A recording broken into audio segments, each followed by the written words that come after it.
Good evening and welcome to First Paced. I am your host, Super Slow. Joining me behind the commentary desk tonight is my friend and yours, Doko Domo. Doko, how are you doing tonight?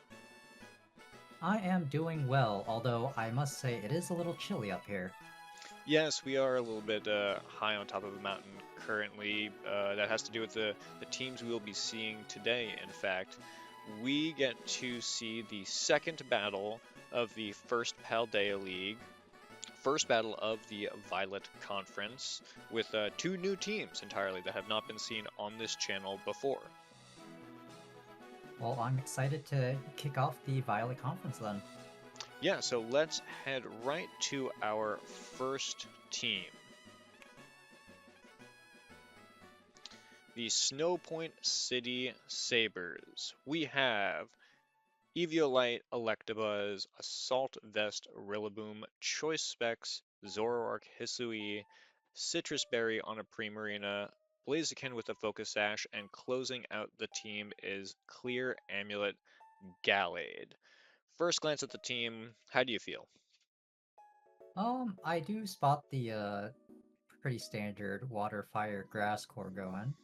Um, there's also the Zoroark that can allow for some sneaky plays. I don't know if I'm skilled enough to really comment on mind games with that. And then yeah, support Electabuzz and another attacker in Gallade. I will say that the name is a mouthful though.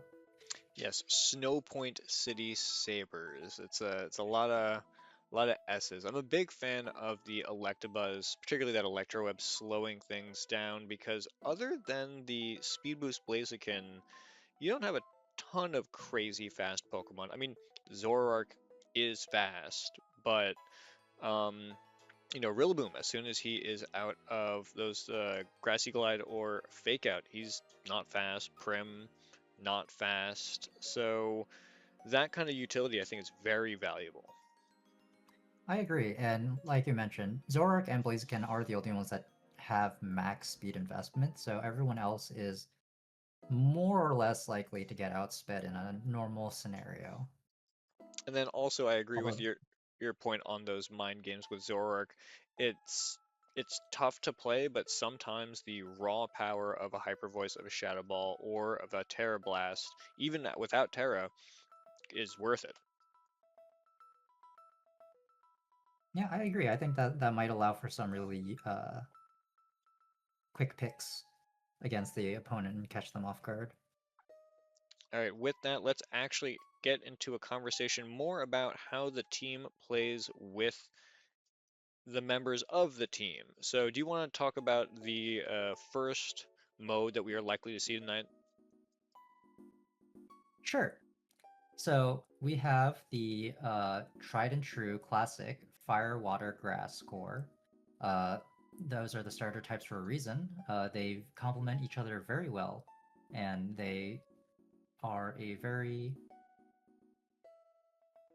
complete, I guess, combination. And so what you have is just that core plus whatever flex spot that you want. If you need a offensive physical attacker in Gallade that gives you another coaching target from Blaziken, more utility in Electabuzz, or maybe some sneaky plays with the Zoroark.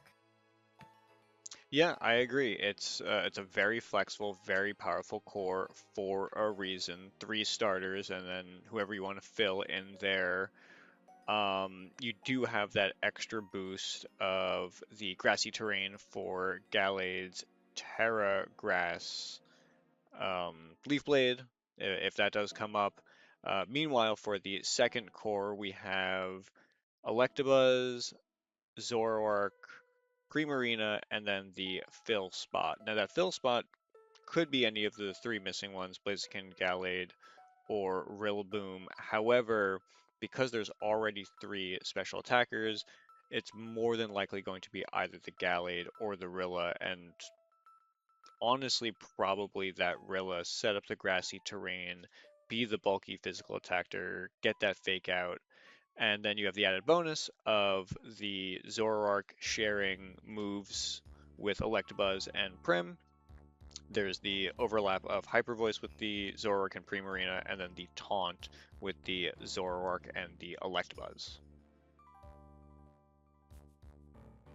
Yeah, there's definitely a lot of potential for mind games there. Um, but yeah, I do agree with your initial comment that that fourth member is more than likely always going to be Rillaboom, unless there's that one team that's going to just be completely weak to only special attackers. Which can come up. I mean, special attackers are uh, harder to slow down because there's no special Intimidate ability. That is very true. Nintendo win. All right, with that, let's get to our opposing team today. The Circhester Frost. We have Covert Cloak Frosmoth, Light Clay Alolan Ninetales, Life Orb Garchomp, Clear Amulet Arcanine Hisui, Citrus Berry on that Amoonguss, and closing out the team is Assault Vest Palafin. This is a weirder team, don't you think? Um, yeah, I Palafin is an interesting choice for a water Pokemon.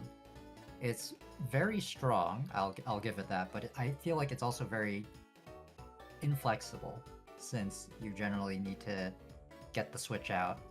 And it's yeah, wait. No, it doesn't have flip turn, so you have to manually swap it out.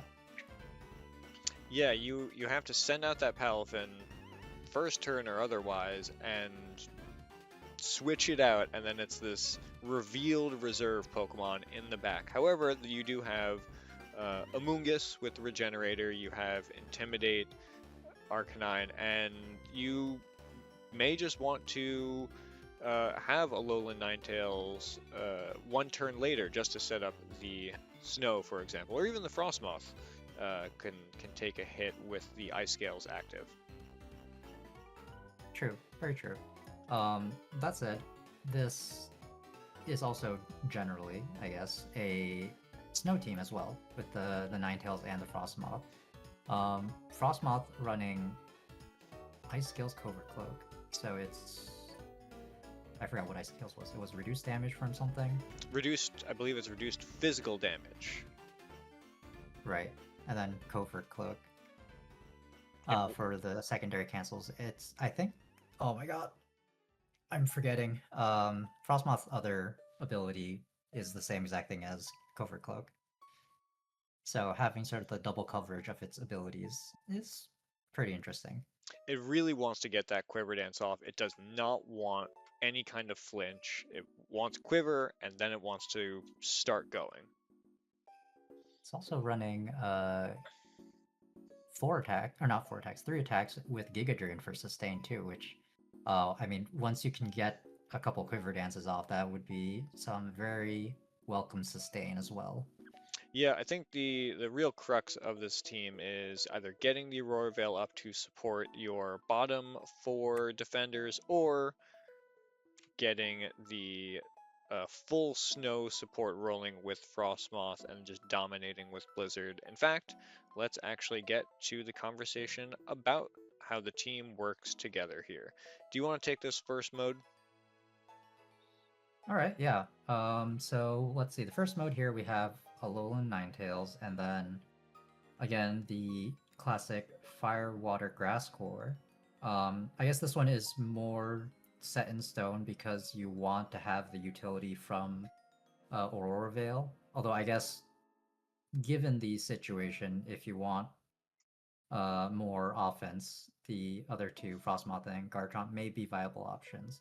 Frostmoth maybe less so, since I think it would probably like to benefit from the extra utility from the Snow and Aurora Veil. Yeah, I mean, even looking at that second mode there, if you are bringing Frostmoth, you are most likely bringing Ninetales. You can bring Ninetales by itself and set up Aurora Veil, but Frostmoth, just clicking that Blizzard with no weather condition feels kind of risky. However, Bug Buzz, Giga Drain, Quiver Dance, not not bad moves, not bad moves by any means, but that second mode, having the two main ice Pokemon, and then Palafin with a fill. It could be Garchomp for the extra, well, more on-demand physical presence because Palafin is going to need that switch out. Amoonguss for the redirection, taking those hits, getting it back with Regenerator, acting as a partner with Palafin, or just the immediate offense with Arcanine and that additional debuff coming from the Intimidate. Yeah, I feel like with Palafin, since it does need to switch out, the Amoonguss or the Arcanine are probably still going to be the more likely fills for that last slot. Which kind of brings up the fact that we run into every time we see Garchomp on this channel. This is the third team he's been on. He was Kanto Suns, he was Safari Zone Kings, and now he is here in the boonies of Circhester Frost. It feels like every team that he winds up on, he's just sort of hanging out there in the outfield. You know, he needs to, instead of swapping teams, he needs to build his own team. Garchomp does need to build his own team. Maybe one day he can afford to do that.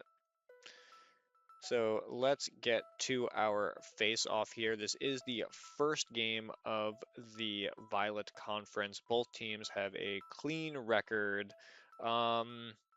Really interesting to see these two teams facing down against each other. First thing jumping out at me is Gallade's access to Wide Guard is going to have some uses in this match. Ninetales only spread moves. Garchomp and Arcanine both have access to Rock Slide and Frosmoth with the Blizzard. Right. Actually, speaking of just in general, Snowpoint City Sabres seem to have a lot of utility peppered around in their team. The Wide Guard on Gallade, Electabuzz is just support in general. Haze on Primarina, Coaching Blaziken, Fake Out U-Turn on Rillaboom, and even Taunt on Choice Spec Zoroark.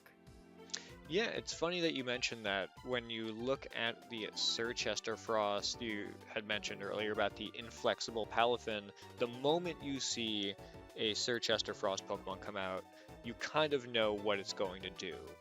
Even the Frosmoth, it's like, okay, it's going to be either immediately offensive or go for the Quiver Dance and be offensive later.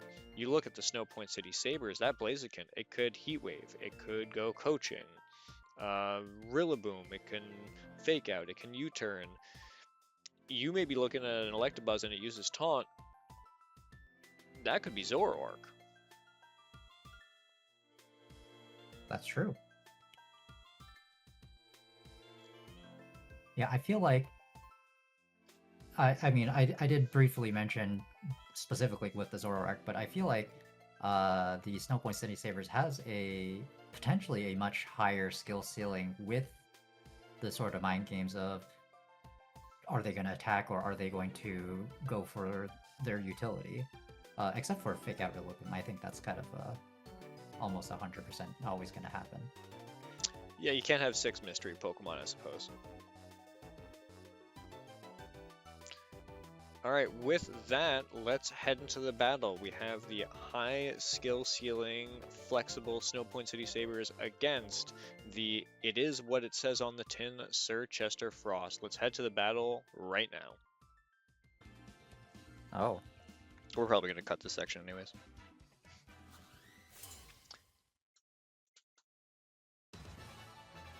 And our battlers are in.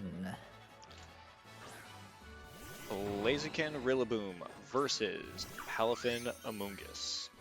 That Palafin is going to be in and out. That's... Yeah.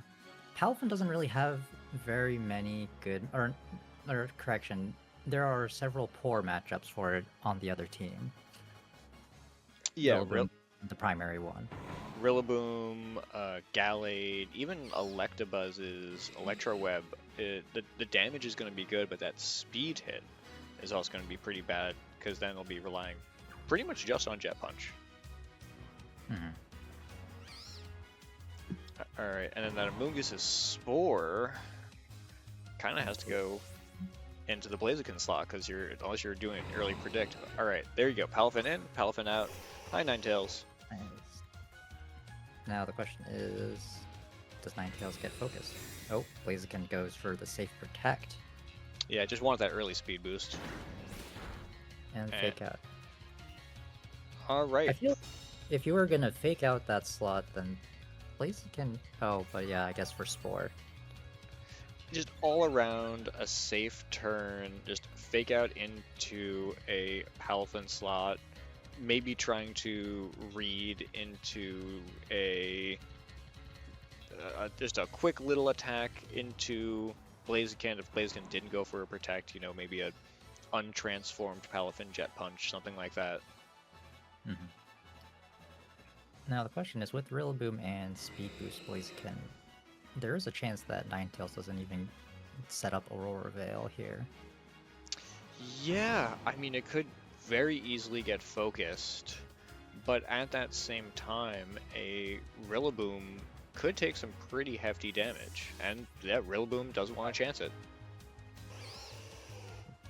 Some safe plays coming out. Let's see, Gallade comes out here next. Oh, special. Special coaching Blaziken is very interesting. Heat Wave went off, but missed the Ninetales. Yeah, the Aurora Veil off. Yeah, I'm sure we'll see later in that battle if that Heat Wave miss really matters, keeping that Ninetales at high health. However, that Amoonguss, I mean, with the grassy terrain, maybe survives the second Heat Wave? Maybe. I don't think... actually, it does have Protect, so maybe it would Protect and then be able to guarantee survive an additional hit. Yeah. Or, oh no, it doesn't have Protect. No, that is a four quote unquote attacking move Amoonguss. It has Rage Powder instead of Protect. Terra coming out, Blaziken. Terra Fire, very interesting. Oh, he's going for the kill with the Heat Wave. The Aurora Veil is up though. It should be doing roughly the same amount of damage. Gallade going for that wide guard, doesn't want to take a Blizzard. Let's see, the Heat Wave coming out. Are there going to be any misses? Hits both targets, but hefty damage on by a thread. Now, what's interesting about this Blaziken, it is coaching Aura Sphere, Protect, and Heat Wave, so it can play the special offensive game, but at any point it can switch to support with that coaching. However, Blaziken, I'm not going to say neutralize, but slowed down with that Spore. Yes. Gallade is, I would assume, the next target if Amoonguss gets to live that long. Yeah, I mean, it is a tough one here. You want to switch out that Amoonguss to get that Regenerator boost, or Regenerator replen, but if Gallade just keeps clicking Wide Guard, that Ninetales is in a rough spot. It's got Icy Wind, Blizzard, Aurora Veil, Protect, I believe. Oh, so yeah, no single target moves there. It's going to be an issue. Palafin coming in though, providing some of that single target damage. Alright, Blaziken staying in, wants to burn that sleep turn. However, with Palafin on the field, that may be a bad move. Just a nice little chip damage with some Blizzard. Gallade, good golly. Oh, the crit. That's gotta hurt. I mean, it seems like the whole point of the Aurora Veil on this team is to prevent something like that, but when a critical hit goes through that defense boost, your Palafin is, I mean, it's limping and it hasn't even attacked yet. Yeah, oh, thinking of going for the Stellar Sterilization. Yeah, Terra Stellar. It's Stellar Terastallization. The only option is really Jet Punch in case Blaziken has an early wake up. I mean, Wave Crash would just kind of knock itself out, right? So. I mean, I don't know if Jet Punch would. Jet Punch should do it, but maybe you just want to. I could see Wave Crashing here to knock out the the Palafin to get Frosmoth in safely, That is an option. but then maybe you wave crash the Gallade instead.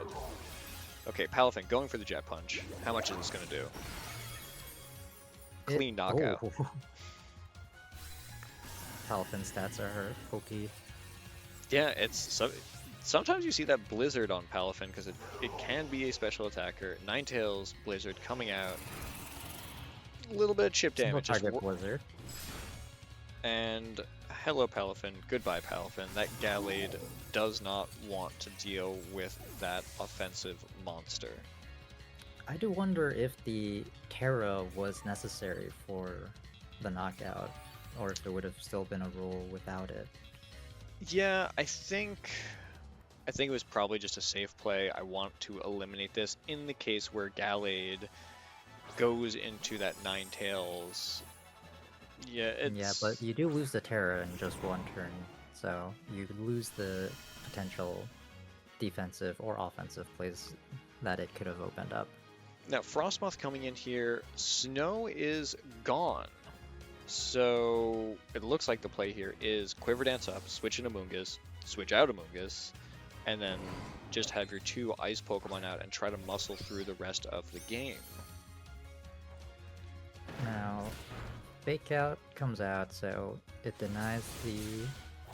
Oh. It denies the Quiver Dance, and Amoonguss does get knocked out, but that does give Ninetales the safe switch back. Oh, Covert wait a Cloak. second. No flinch. Covert Cloak. I do not know these teams clearly. I really want to call out that Gallade read, though. Seeing that Snow had expired, knowing the Amoonguss is in the back, you kind of lose nothing going for Psycho Cut into that Ninetales, whether it switches out or not. But just eliminating the Amoonguss right off the bat. So we now have a 2v3. Gallade has been sticking around, taking these blizzards. However, it does have access to Wide Guard. That is true, and Ninetales is also very lacking in single target attacks. However, Frosmoth does have a couple single target attacks, so I feel like it's gonna have to be pulling the majority of the weight in this matchup. Yeah, I mean, even though Ninetales' Blizzard and Icy Winds will be neutralized, you are preventing Gallade from going into Frosmoth. So you're almost... That is true. Yeah. You're making it essentially a 1v1. And then Frosmoth Bug Buzz. Wow, that Rillaboom took out well. That is, I believe that's AV. Ooh. However, that Ninetales holding on forces the Rillaboom into the self-KO. Big move there. Now it is a 2v2. Ninetales showing off some surprising bulk there. Yeah, you notice those Blizzards aren't doing a ton of damage. It's a defensive support Ninetales. So you're mostly hoping for those freezes off those Blizzards instead of actual reliable damage. Mm-hmm. Oh, there's a hidden Giga Drain there. Yeah, that Giga Drain. To take the Primarina by surprise.